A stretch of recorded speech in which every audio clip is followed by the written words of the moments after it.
Seventh Ragini. बेटा अब तक हम वेदर के बारे में पढ़ चुके थे, वेदर एंड एनिमल्स, जिसमें हमने ये जाना था कि अलग अलग टाइप के वेदर में अलग अलग तरह के एनिमल्स सर्वाइव करते हैं, जंगल्स में, फॉरेस्ट में। पिछला चैप्टर आपको याद ही होगा, वेदर एंड एनिमल्स। अब हम पढ़ेंगे बेटा विंड्स, स्टॉर्म्स एंड साइक्लोन्स। क्या पढ़ेंगे? Winds, storms and cyclones. इसमें क्या पढ़ना है हमको बेटा?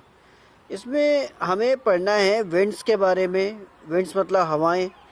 स्टॉर्म्स मतलब तूफान। एंड साइक्लोन मतलब चक्रवात। ये किसके हैं? सब हवा के हैं, एयर के हैं। जानते हो कि बता रहे हैं कि उड़ीसा जो है चक्रवात से नष्ट हुआ था, जिसमें विंड की स्पीड कितनी थी? 200 किलोमीटर प्रति घंटा। हवा जो नॉर्मल चल रही है हमारे आसपास, अगर उसकी स्पीड जब तूफान आता है, चक्रवात आता है, 200 किलोमीटर प्रति घंटा हो जाए तो अब अंदाज़ा लगाओ कितनी तबाही मचेगी। 45,000 घर, 7 लाख लोग घर विहीन हो गए थे, होमलेस हो गए थे, घर नष्ट हो गए थे, उनके घर गिर गए थे उनके। ये कब हुआ था? 18 अक्टूबर 1999 को, 18 अक्टूबर 1999 को। अभी ज़्यादा पुरानी बात नहीं है, 2000 से पहले की बात है थोड़ी सी। 29 अक्टूबर को भी इसी साल एक और साइक्लोन आया जिसकी speed, oh my God, 260 kilometre per hour, Orissa में, समुद्री तटों के किनारे। और इसमें समुद्री लहरें 9 मीटर हाई चली गई थी। 9 मीटर हाई यानी कि सुनामी जैसी लहरें हो गई थी। हजारों लोगों की जिंदगियां बर्बाद हो गई थी, घर नष्ट हो गए थे उनके। हजारों करोड़ की प्रॉपर्टीज नष्ट हो गई थी।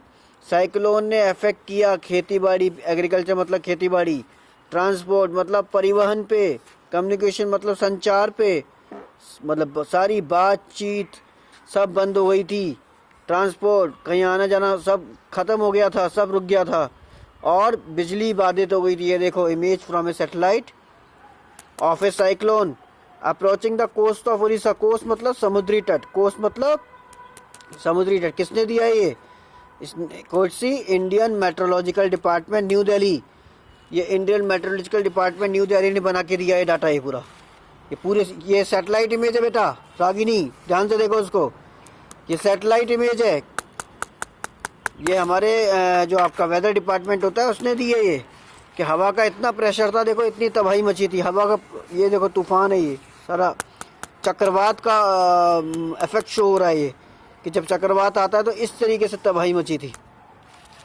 आगे बढ़ते हैं। चक्रवात होते क्या हैं? चक्रवात क्या होते हैं बेटा? ये बहुत पावरफुल हो जाती है विंड, हवा बहुत ताकतवर हो जाती है तो ये चक्रवात आते हैं, है ना। अब आगे बढ़ते हैं। ये बहुत ध्यान रखने वाली बात है कि जब भी कोई जगह गर्म हो रही होती है ना, वहाँ पे ये चक्रवात बनते हैं। कोई जगह जब गर्मी पैदा हो रही है, तो उड़ीसा में आप जानती हो ठंड तो पड़ती नहीं है बेटा, है ना, गर्मी गर्मी है वहाँ पे, पता है ना आपको ये बात। चलो ये एक एक्सपेरिमेंट करके दिखा रहे हैं कि कैन को हॉट वाटर से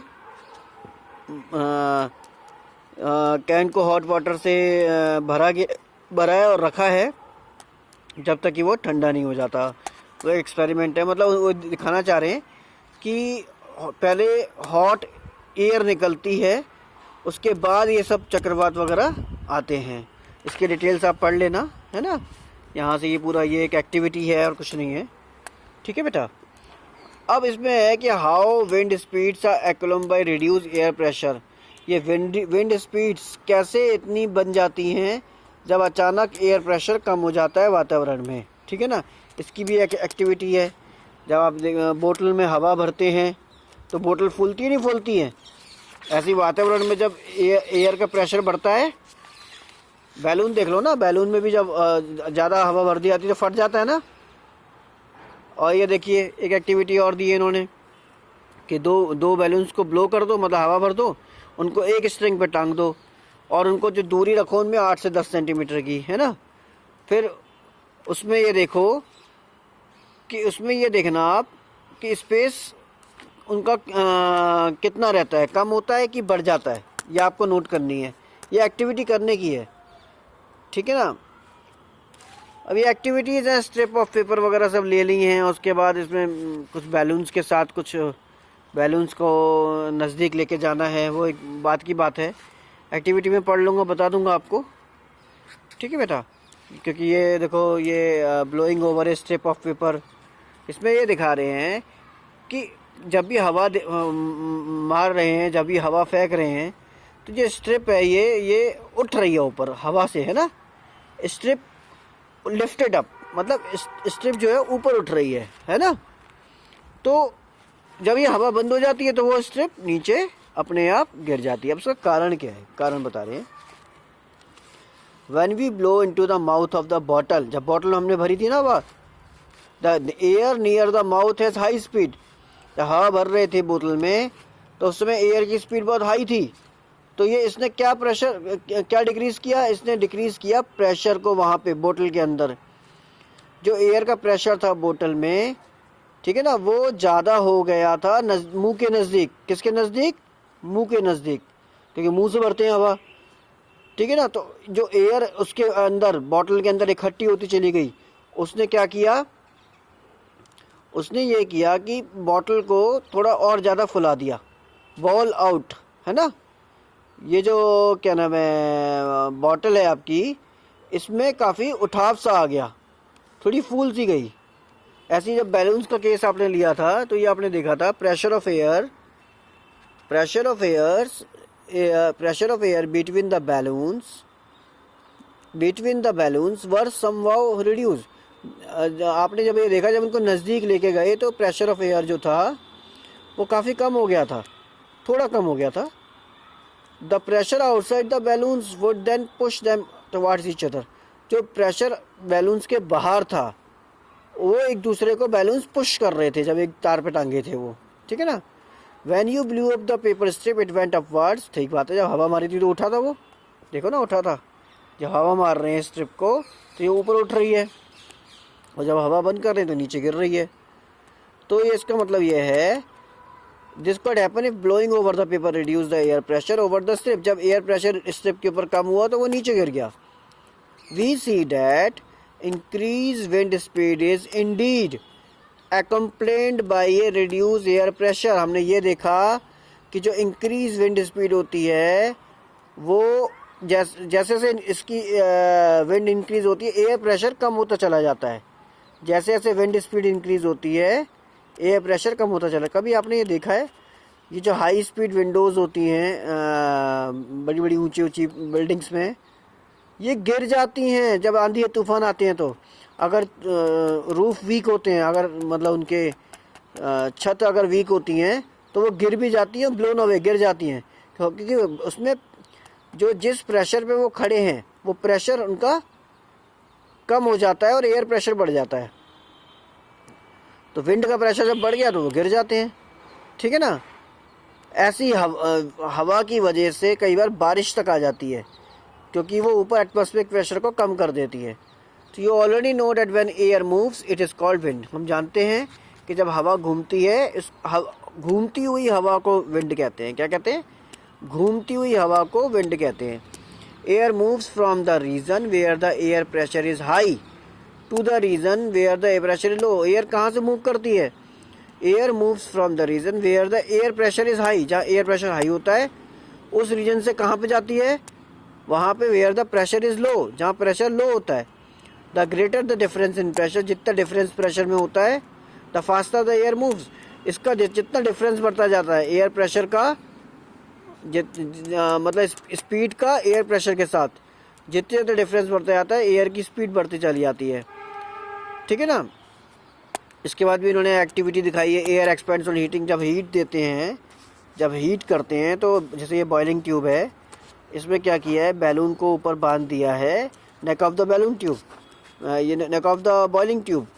उसके बाद क्या किया है, बॉइलिंग ट्यूब को गर्म पानी में डाल दिया गया है, देखो, है ना। तो एकदम इसमें एयर बनी है, देखो ना, फूला है बैलून।